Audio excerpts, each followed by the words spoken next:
ಸೀಮಣ್ಣೆ mix ಮಾಡಿದಾರ ಎಲ್ಲ ಎರಡು ಪಂಪ್ ಇಟ್ಕೊಂಡ ಏನ ಇವಾಗ ಆಗಿದೆಯಲ್ಲ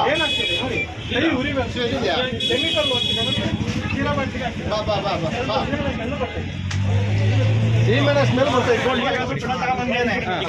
ಕೆಮಿಕಲ್ ಮಿರುಂಡ ತರ ಬಂದಿದೆ ಪೆಟ್ರೋಲ್. ಆಯ್ತಾ, ನಾವು ಲಕ್ಷಾಂತರ ರೂಪಾಯಿ ಗಾಡಿ ತಗೊಂತೀವಿ, ಏನೇ ಪ್ರಾಬ್ಲಮ್ ಆದ್ರೆ ಯಾಕೆ ಕೊಡ್ತಾರೆ?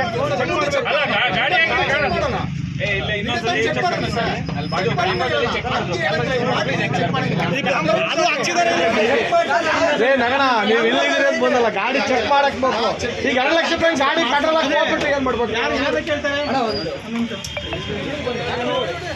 ಗಾಡಿ ಹಾಳಾದ್ಮೇಲೆ ನೀವು ಕೆಮಿಕಲ್ ಮಾಡಿ